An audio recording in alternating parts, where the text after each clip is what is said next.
Understanding and using Google Analytics. Google Analytics is a tool that was created by Google to show specific statistics about a client's website traffic sources, and to give you in-depth information about conversions and sales. How does this help? Google Analytics allows you to see detailed reports and stats to help you learn about your client's visitors. Before we go any further, I'd like to touch on the secondary dimension feature. This tool is important because it breaks down the data and shows a more comprehensive view of how the client's visitors came to the client's website, their location, how they interact with the pages, and even the device they are using while accessing the client's website. This feature also allows you to filter the results so you can see comparisons between new versus old visitors, visitor duration, and even mobile versus desktop. Let's consider an example.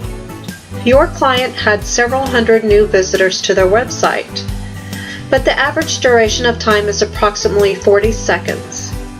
This is where you want to look into other verticals within the secondary dimension. So let's look at mobile versus desktop.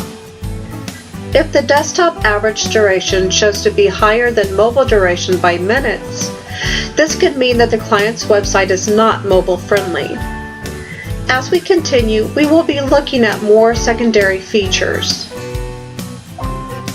Next is audience overview.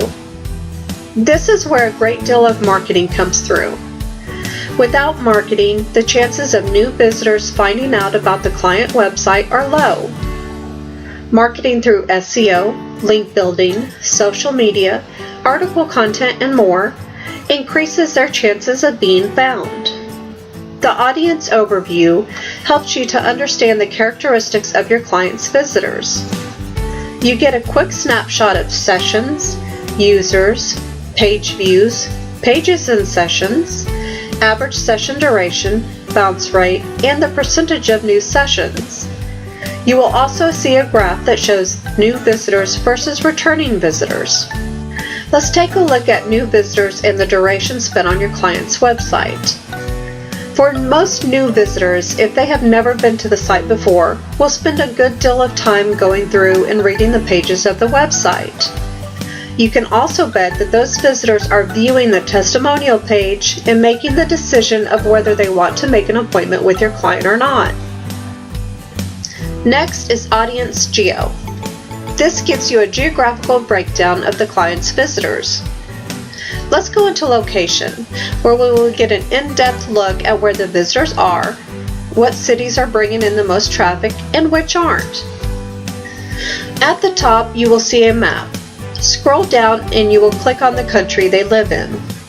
You will then see a map with the state your client's practice office resides. You can either click on the dark blue state or scroll down and select the state if it's available.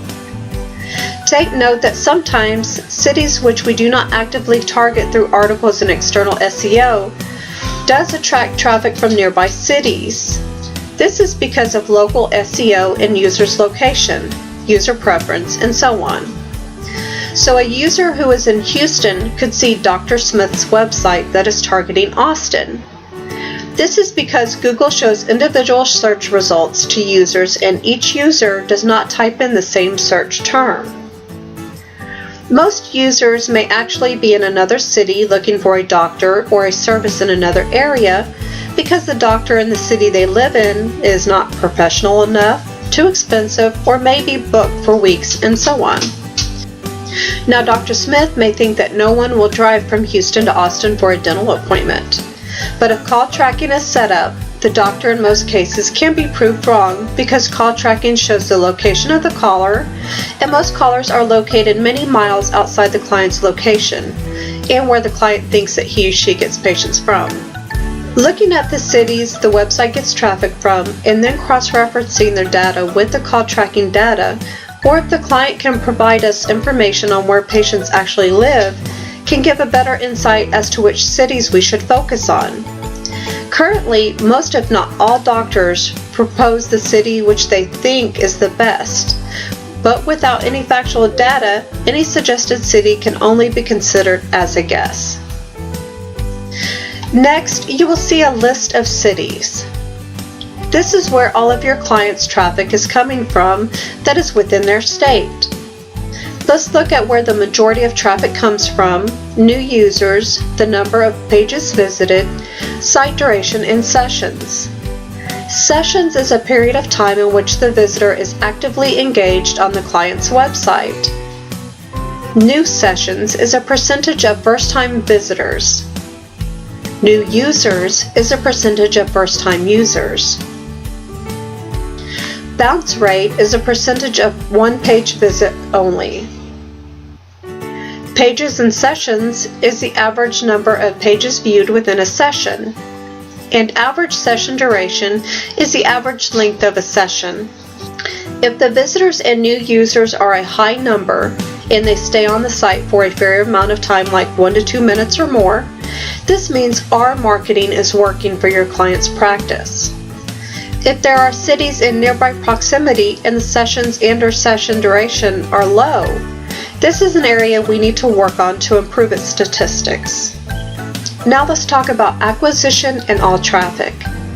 This segment shows you which source the visitors are on or using when coming to your client's site, whether it be search engine results, a website, or other. This is where we want to identify the sources that are bringing in a low amount of visitors, or if the session durations are low. This will help us recognize which sources we need to optimize to improve visitor and duration numbers. Let me give you an example.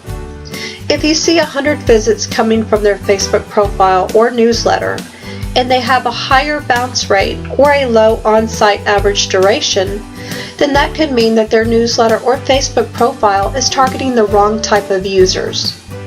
It could also be that it's targeting the users in the wrong city, or the newsletter was sent to a batch of people who had already seen the promotion or content. Moving on to acquisition SEO queries. In this segment, you will find keywords. This will help to identify keywords to target in the upcoming months. This list shows the keywords that the website ranks for and the actual usage of the keyword, meaning clicks, how often it was seen, and so on. We need to look at keywords that are ranking outside of page 1 with an average position of 11 or more. These keywords should be picked if the website does not currently have an article targeting that same keyword. Let me give you an example. If a website has an article that is targeting the primary keyword Cosmetic Dentist Chicago, and if the site is ranking at number 21 for that keyword, then on-site optimization or off-site optimization, external SEO, needs to focus on that keyword or needs to be rechecked.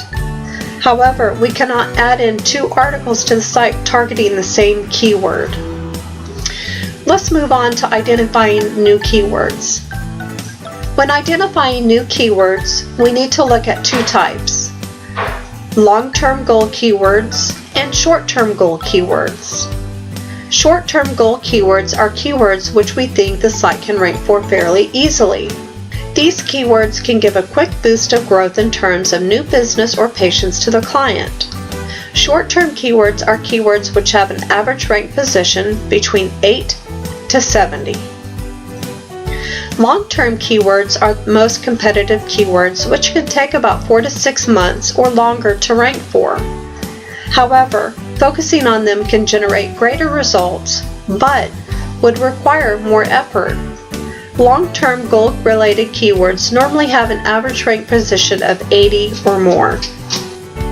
Sometimes rankings differ from the report compared to what the client searched for, and often leads to the question, why are my rankings different from the report?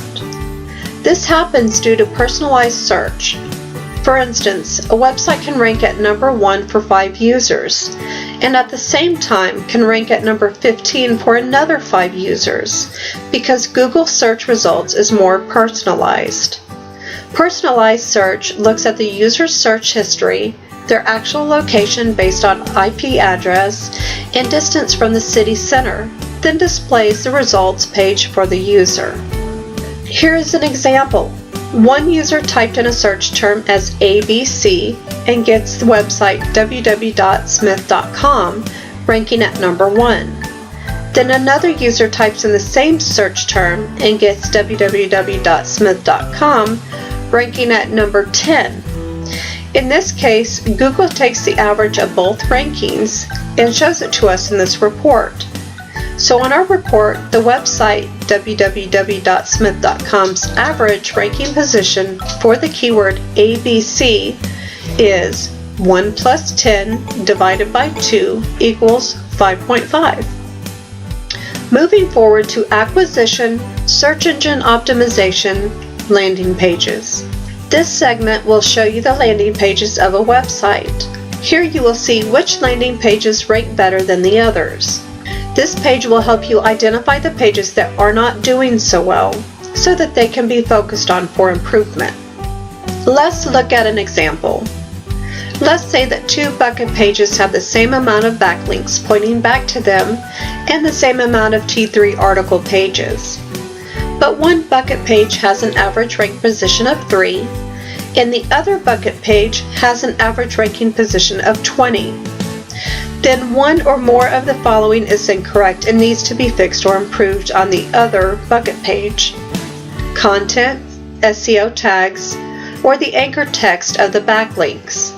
This can be checked by external SEO team through Google Webmaster Tools. And finally, we are going to look at behavior flow. Through this segment, you can focus on the way a user goes through the website pages. You can examine the pages which have a high drop-off rate. For pages with high drop-off rate, especially for the pages which users visit in the first interaction and then results in a drop-off, normally means that the user came in, saw, and left because there was nothing interesting or convincing enough on the page for them to fill out a form or call. Now, some users may have called or filled out a form before leaving the page, but normally a high drop-off rate does indicate that the page is weak in terms of converting a user. In such cases, placing testimonials, videos, before and after images, and highlighting promotions will help increase the conversion rate of the page. For example, in the first interaction, if there is a high drop-off rate, then the page has failed to engage with the user. This would mean these pages can be updated with more videos, images, and other content.